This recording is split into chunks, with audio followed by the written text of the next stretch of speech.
Hello everybody, my name is Ryan Averett. I'm a licensed clinical social worker and a mental health therapist, and today I wanted to talk about the Big Five model of personality. Ultimately, I wanted to discuss this because I believe it can help you understand yourself, and it can help you understand the people around you much better. So let's jump into it. Why you should know the Big Five traits. We will break this video up into a couple sections, so we'll talk about the origins of the Big Five model. We'll talk about why the Big Five is better than other models of personality. We'll dig into each of the 5 dimensions in the model, and then we'll conclude by talking about why people should care about their own Big Five scores. So starting out, let's talk about the origins of the Big Five model. Historically, prior to the development of the Big Five personality model, there were some early attempts at personality measurement, and that looked like the Myers-Briggs personalities, the Jungian typologies, and there was also this idea of the lexical hypothesis, so this idea that key traits of human personality should hypothetically be encoded in our language already. Like there should be ways that we describe each other that we can base these personality dimensions on. So based on that idea, the development of the Big Five started. What they did is a factor analysis, which is just a statistical method that reduces a large number of observed variables into a smaller set of underlying unobserved factors. And this simplifies complex data by identifying shared patterns in relationships. And basically, they took these adjectives and did a factor analysis. So they would have people describe themselves and other people describe those persons, and they would say, okay, well, if someone is creative, what does a creative person, what are they also described as? And they might also be described as curious, as imaginative. As another example, someone who's described as organized might also be likely to be described as responsible and reliable. And based on doing this statistical test, they found the emergence of 5 consistent factors across cultures and different languages. This might be the most fascinating part of this model, is how it was developed, because a lot of these other models, and we'll talk about those in a second, were developed more based on sort of intuition, based on how we think about people regularly, rather than any sort of statistical test or analysis. So I think just based on the development of this, it's fascinating. Now, why is the Big Five better than other personality models that exist? Well, first of all, it has scientific validation, so it's been replicated across different cultures, demographics, and decades of research. It has predictive power. The Big Five scores correlate with different life outcomes like career success, health, and relationships. The Big Five model has relative stability over time, so traits remain fairly consistent across people's lifespan. While there is some gradual changes that happen with age, like slight increases in conscientiousness or decreases in neuroticism, a person's relative ranking when compared to others is pretty much stable. And this contrasts with other models like the Myers-Briggs, where 40 to 50% of people get a different quote-unquote type after retesting, sometimes within weeks. Also, it is continuous rather than categorical, so there's no oversimplified types. You fall on a spectrum for each trait rather than, you are an EFTJ or whatever the different categories are. And it's based on normally distributed traits, so each trait follows a bell curve in the population. Most people cluster near the middle, while fewer fall at the extremes. And this reflects how human personality naturally varies, and why Big Five scores are more precise than these binary type models that exist. And it contrasts with the Myers-Briggs and the Enneagram, which lack some strong empirical support, have lower reliability, and are more influenced by mood or context during the day or the week. It's for these reasons that I believe that the Big Five is better than all of the other models that exist for personality. And I also kind of just cringe a little bit whenever I see people post their Myers-Briggs or Enneagrams in their Instagram bios or Twitter bios, right? These don't have much reliability. And just because you got a score one day doesn't mean you're going to get that score next week or next month or next year. So they're not really consistent over time, and that seems like a problem to me, whenever the Big Five model appears to be consistent over time. So that's why I get some cringe with some of this stuff sometimes. Next, let's dig into each of these Big Five dimensions. So we'll start out by talking about openness to experience. This involves imagination, curiosity, creativity, and a preference for novelty and variety. Someone who scores high in trait openness might love exploring new ideas, traveling to unfamiliar places, trying unusual foods, engaging in art or philosophy. You might imagine someone who spends weekends going to art exhibits, experimenting with new hobbies, or debating these abstract, like, what-if scenarios with their friends.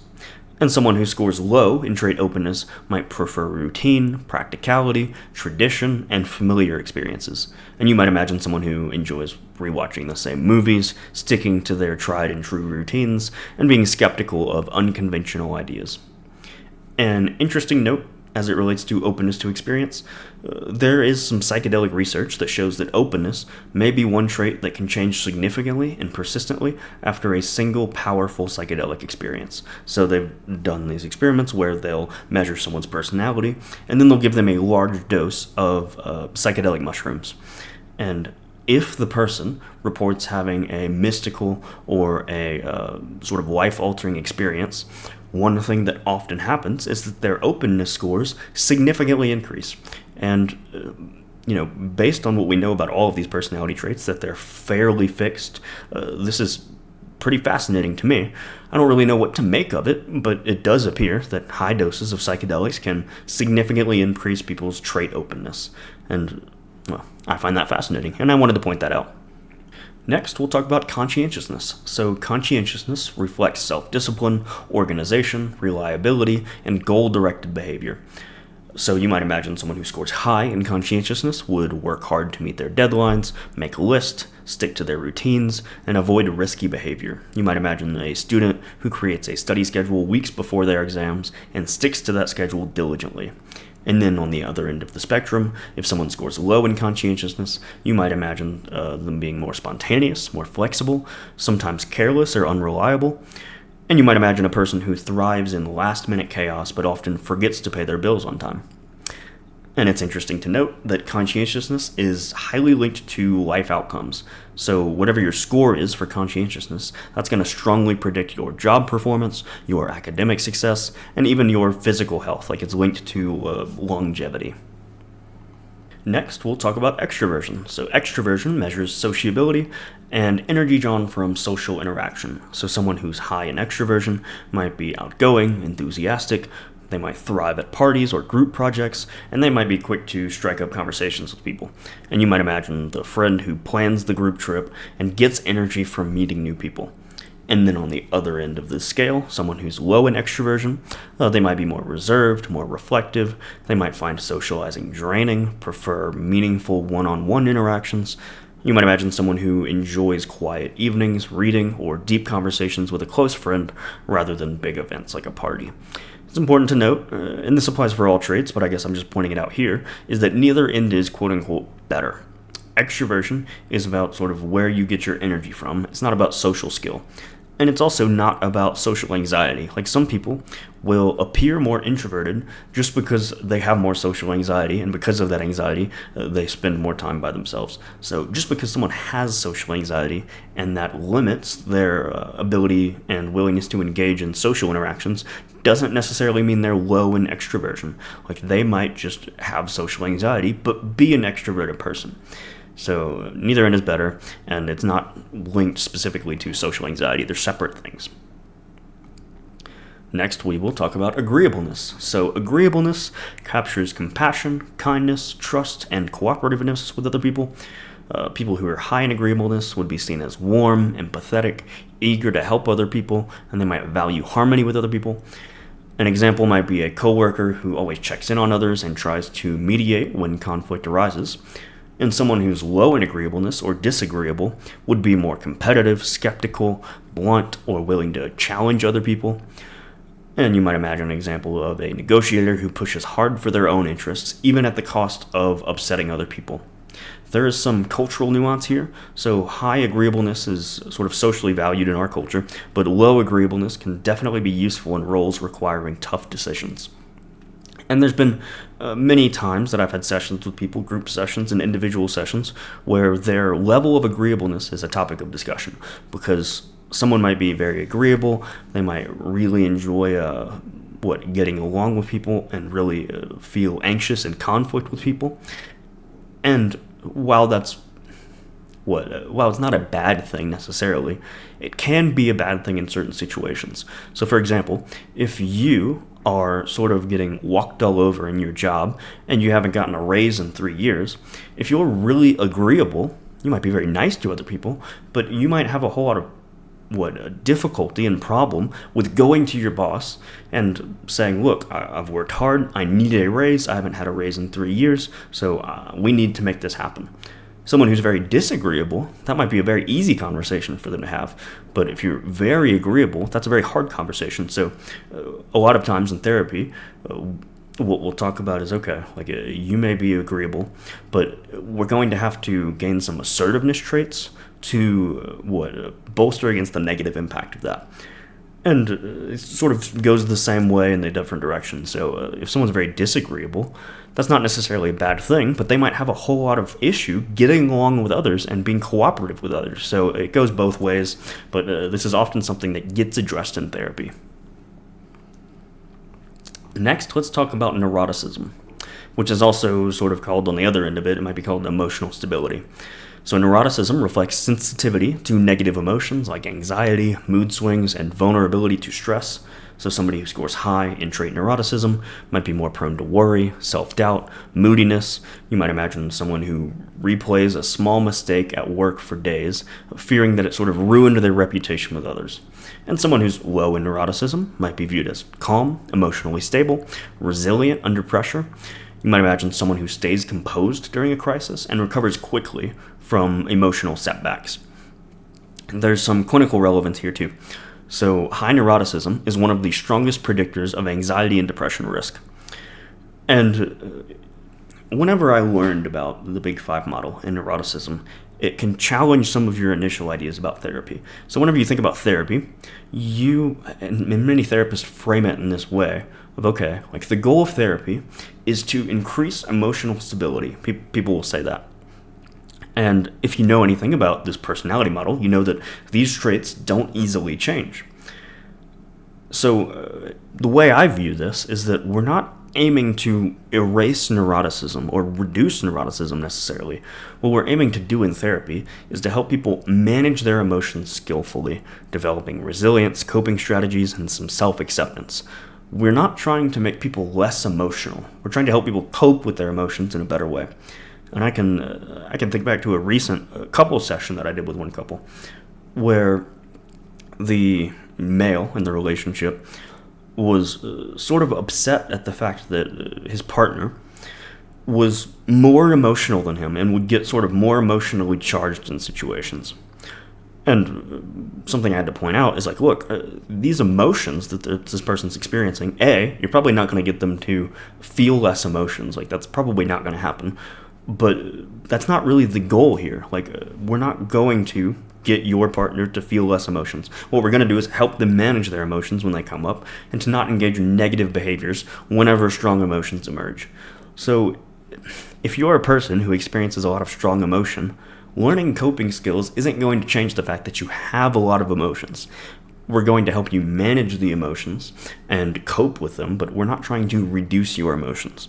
I point all of this out to say that a lot of people sort of have this moral stance when it comes to neuroticism, and they'll say, well, if you're too emotional, then you need to, get your life together and just start to feel more calm. Do things so that you have less emotions.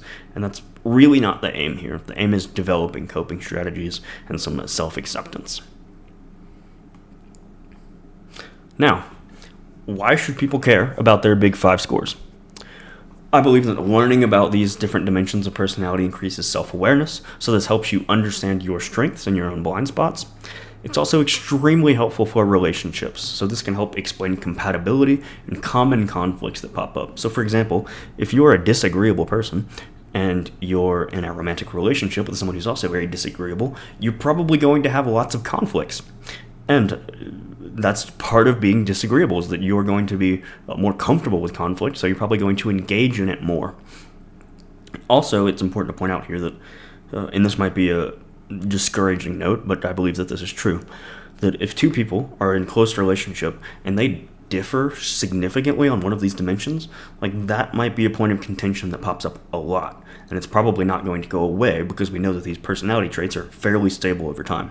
So if you are a very extroverted person and you get in a romantic relationship with someone who's very introverted, Like, that might be a lifelong difference that you both have to contend with. The more extroverted person is going to want to go out more, going to want to be more social, and the more introverted person isn't going to want to do that as much. They're going to want to spend time at home, reading a book, watching a TV show, on their own, much more than the extroverted person. So these personality traits and differences between romantic partners or friendships, this can be points of contention over the course of people's lifetimes because these traits don't easily change.